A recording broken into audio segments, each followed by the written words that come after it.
Hey everyone, so today we'll be going over the new Glass Beach Animal Plastic Death that came out recently in 2024.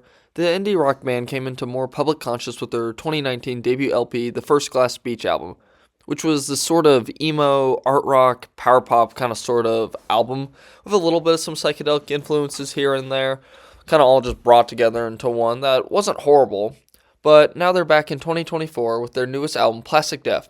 And they had two singles from it that I've heard in 2023, which is when they were released, which the songs were The CIA and Rare Animals, which both do a pretty good give you a pretty good idea of the album's musical styles, with the 13-track album giving us art rock, prog rock, indie, emo, which is what was in their first album, but now give us some metal vocals from the singer, obviously, a couple of jazz chords, and it blends it all together in an almost absurd way, which kind of makes me always think of like these strange bands out there that are pretty good at mixing things together, like Mr. Bungle and Ween. Not in like sense of what they're singing about and stuff, because Mr. Bungle and Ween are pretty weird, but just kind of mixing these different musical influences.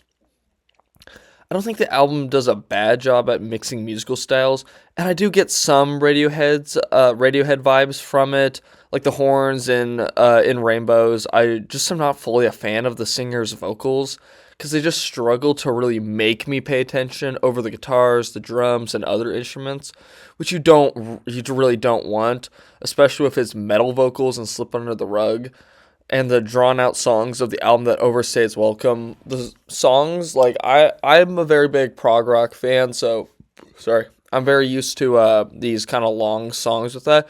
And usually, like Pink Floyd, Radiohead, all these, they do a good job staying as long as they need to. Sometimes they might miss, and sometimes like attention span can't handle that, which I get it. But with this album with Plastic Death, a lot of the songs kind of just feel like they're playing for a bit too long, and in some of those songs it's not the case, but it does happen. But it would probably be better if I actually felt like I was paying attention to the vocalist. He just kind of even his like metal chords, it's very this timid nature with it. They're not the most enunciated, powerful, and all that stuff, which I'm not saying it needs to be, but it just kind of makes it jarring in comparison of that and just doesn't make it mesh well in my head with the vocals with everything else, because everything else is pretty good with that, which I think is a problem that was with the first album, I'd say. And I do think the use of a marimba in the song Koan Canth works super well, and it fits super well with it. Just, I think the instrument, when I heard it, I had to look up what it was because I just don't hear that in a lot of songs with that. And it gave this cool, like, underwater kind of vibe with the noises, the horns, and all that stuff. All together, it was just a super cool, interesting thing. That's something I can get props for, and that's the opening song of that, which is a pretty decent song. And I'm giving a lot of criticism to it, but they are like many young bands, and they're still figuring out kind of their sound and go exploring this creativity, which you cannot knock for. And I think they're in an area in California where it's just a lot of creativity in that, so they are going to get better, which I think so. I think they just need to kind of polish those vocals a lot. And you kind of also just got to realize that this album is much better than the original one, because I had heard the original album in around like 2022. It had been a couple years since it came out. And I was like, this wasn't a bad album or anything, but it just didn't, like, wow me, which it didn't need to. It's their first album. They were all super young. They were starting to make music pretty quickly after forming, which, that's still some, like, kinks in the band. They got to work out with that. And I think this album, and I'll come back to it, but I do think it does a decent job in improving on the previous sound and adding more. But I feel it kind of just struggles to find its place.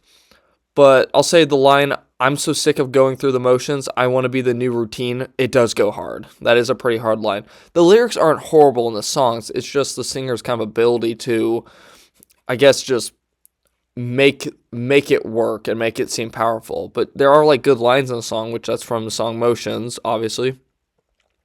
And I think the other thing I can just say that I just don't see people talking about is I kind of overall struggle to pinpoint a definitive, memorable song, like a song that really stood out in my brain and that I'm thinking about right now. Besides like two songs on there, which is Puppy and then Guitar Song, which I just like the guitar riffs on there. They have these like kind of plucky instruments on there that just Ring Out, and then in Puppy, he does do some decent falsetto vocals like near the end and like climax of the song, which that does stick with me, and that's definitely the highlights of his vocals throughout the album, I would say. And I think the album improves on the first album decently, as I said before. Of that, just overall, it did get better.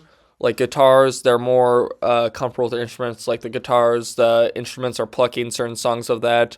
They just fit into a groove. The drums flow through with it. They're incorporating different instruments, different horns, different all just sounds in general, giving you like a very good sonic palette to like kind of just digest of that, which is good. But I really just think the one thing that me and a lot of other people really wanted to see in the second album was just the vocals being sharper, being just better overall. But I don't hate the album, but it isn't, I don't know. It's just kind of underwhelms in certain regards, which a lot of people are pretty hyped for this album. But I'm going to give it a 5.2. It's not bad, but it could be better, and I think the 5.2 is like a decent standpoint. I think that's like kind of an average one of that. I do see a lot of potential, though. I do see potential with the instruments of that. If let's say if the vocalist was just a bit better, 5.5 to 5.7 is what I would say for this album. As I don't hate it obviously, but it just could be better. So a 5.2 for now of that. It's not bad enough where it needs to go below of that, but it isn't good enough to warrant something better. Hope you enjoyed the video. Let me know what you think in the comments and leave a like, maybe perhaps subscribe. Did you listen to the album? If you did, let me know. If there's any other albums you want me to listen to, leave a comment in there. Give me your rating of the album. How did I do in the video? Thank you. Bye.